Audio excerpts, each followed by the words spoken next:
Welcome to 20 Minute Topic. I'm Marcus Stead, and I'm joined as usual by veteran campaigner and blogger Greg Lance-Watkins.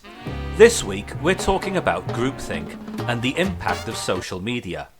Far from encouraging healthy debate and exposing people to new ideas, social media appears to be encouraging people to engage with echo chambers, namely people who share the same views as them. Greg, I don't think groupthink is a particularly new concept, and I think back to the autumn of 2002 when I started at university in Liverpool, and I was aware then that I was entering a Goldfish Bowl of sorts, and I made a very conscious decision to do two things. The first was to make sure that at least some of my friends were outside the university bubble, whether that was staying in touch with friends of mine from back home who didn't go to university or whatever. And the other decision I made was to spend at least some of my time when I was not on course or studying or what have you, outside of the university campus, because you find at universities that a lot of people are cut from the same cloth. There were a lot of people from fairly middle class backgrounds. A lot of them were on the left politically. So as such, I don't think Goldfish Bowls and living in Goldfish Bowls is a new thing that's come about as a result of social media. I think it has always been there.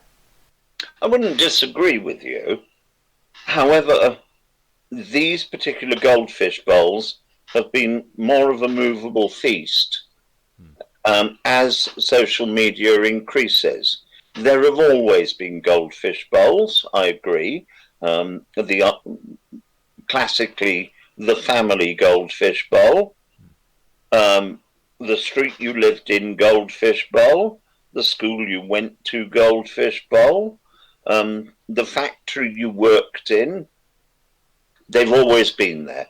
However, they are more of a movable feast now in that people who aren't of a Goldfish Bowl can move into the one that suits them on a social basis, which couldn't be done historically. Yes, I understand why you're saying that, and I think there's a lot of truth in it. I also think you can link historic Goldfish Bowls, if you like, to the very concept of safe seats in Parliament. Why do X number of thousand people in the Welsh valleys or in the northern England old mill towns consistently vote Labour, and in other parts of the country they vote Conservative? There is an element of Goldfish Bowl there.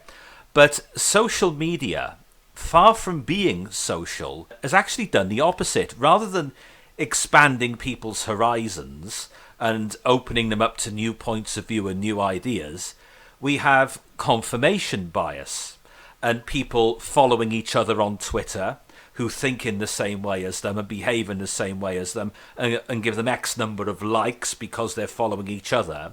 And then they fall into dangerous traps of believing the whole of society thinks and behaves in that way, where it is far from the truth. And there are numerous examples of this. The Corbynista supporters who seem to be getting more and more fanatical online as time goes by. Welsh nationalists, Scottish nationalists, Welsh language fanatics, vegans, the climate change movement. All of these groups are creating a cult-like culture online, and in line with the worst kind of religious fanaticism, without the doctrine backing it up. And I think this is leading us to be in very dangerous territories, particularly as traditional socializing is breaking down. Very few younger people are in the habit of spending 2 or 3 evenings a week in a pub. They are likely to stay at home and spend far more time in front of their Goldfish Bowl on Twitter or on any other social media platform. I think this is leading to a fragmentation of society, and a dangerous one at that. I think one of the problems is that people need to get out a lot more. Their Goldfish Bowl is becoming more of a mirror, and they're lining up people who fit the mirror. Our political parties. We had 2 political parties, quite respectable organisations, somewhat tribal in some areas. But now coming in on the edges of these, shall we say, grown-up political parties are the extremes within those grown-up political parties and the new parties, which are cults, whether it's the cult of Corbynism, the cult of the Farage Party, whatever that's called this week, whether it's called Brexit or as it was before, Leave EU, or as it was before UKIP, it's always been a Farage cult. We've now got the Lib Dems, who are a cult of no political ethic or integrity, just like the Corbynistas, purely seeking power by being a cult. And yes, I think it is very dangerous. Yes, and to go back to where I started with this, going back to my experiences of university campuses, even in my era, and that was 2002 to 2005, when the internet had already become commonplace and was an essential tool, but social media had not taken off. Facebook didn't exist, YouTube didn't exist, Twitter didn't exist. The nearest we had to social media was MSN Instant Messenger. There's one for the teenagers. But what I found was that people on a university campus, even walking into one now, it's like entering a different world. You go on a university campus now, today's university students, right now, have no meaningful recollection of the 2003 Iraq War. They can't remember when nightclubs were really nightclubs.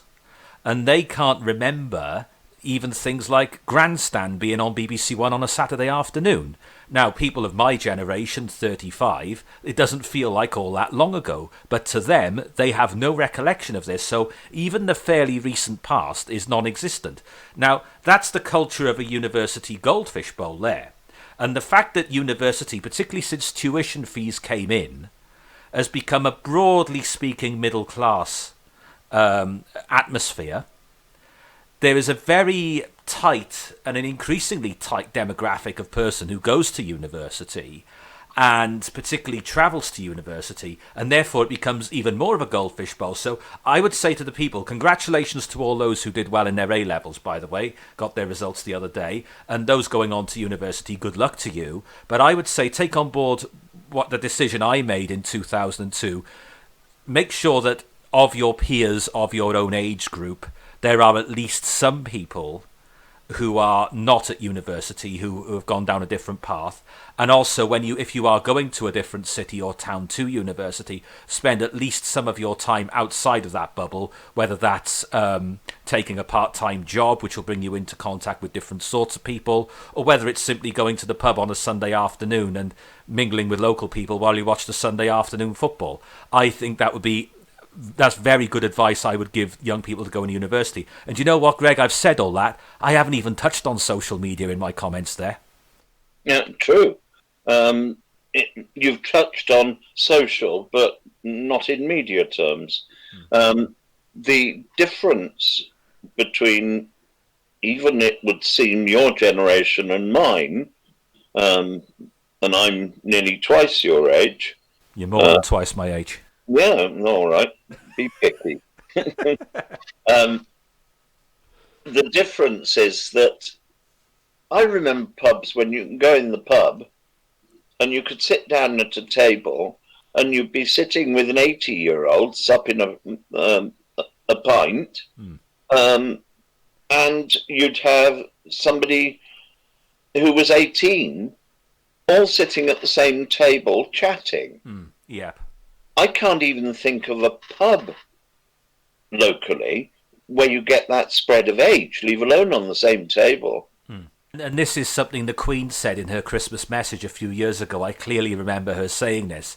She hinted that as much as she ever really expresses an opinion on anything, one of the main problems with Britain, particularly as it is today, is that the different generations don't have anything like enough to do with each other compared to even the culture on continental Europe, where I know through I've got relations in Italy. I know that what you're talking about does still go on in Italy, where you will converse and mix with people of different generations. And that is important because not only do you learn from mistakes that previous generations have made, but it broadens your horizons. You learn about new experiences. It's like my generation, when I was a kid, we were realistically the last generation who could ask our grandparents what it was like during World War II to live through it and fight in it. Now, that generation is passing on now. There aren't that many of them left.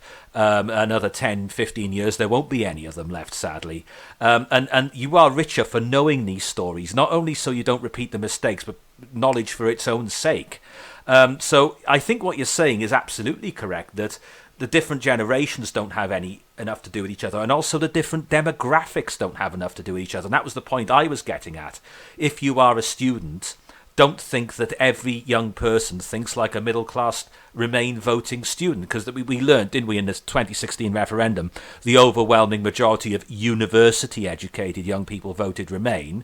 But you go out into the ex-mining industrial areas and you find young people who are not going to university, who are struggling to get a job, who voted Leave because for them the EU, globalism, free market economy is not working for them. And if you are a young person, you need to have it. You'll certainly benefit from having that perspective in your life as well.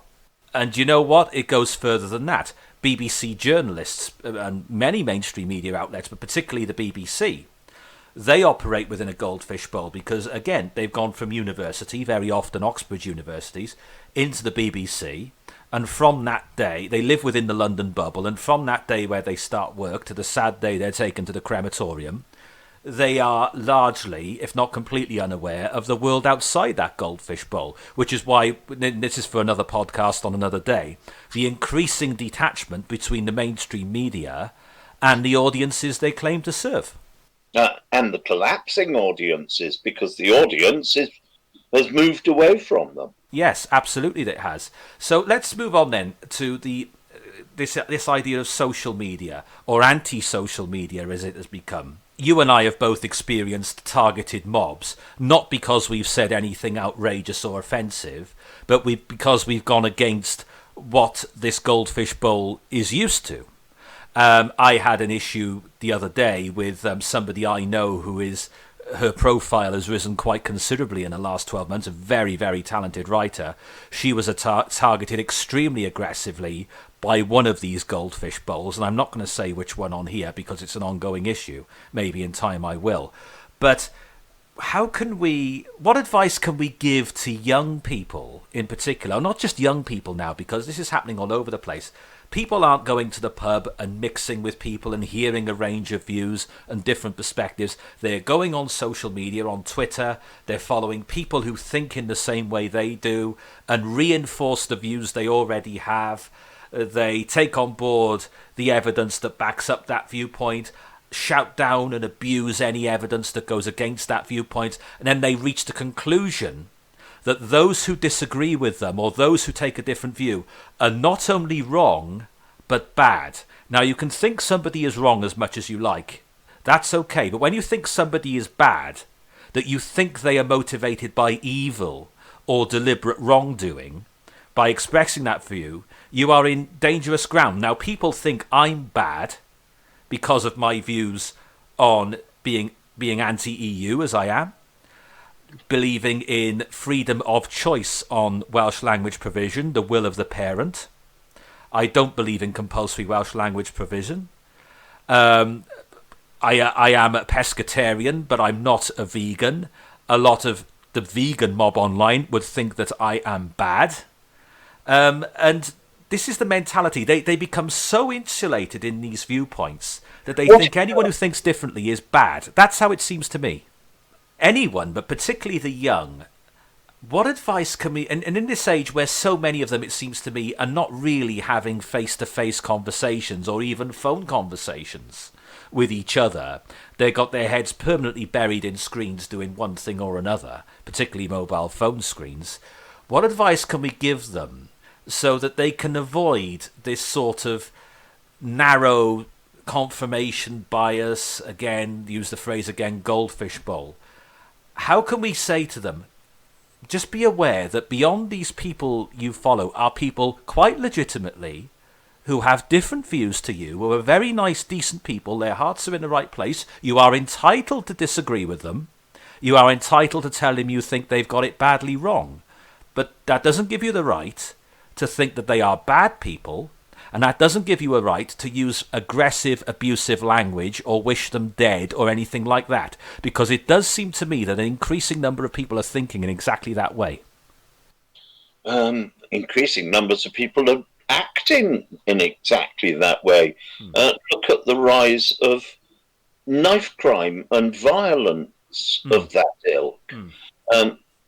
I think the only advice you can give people is be aware that it is not a benevolent world they live in.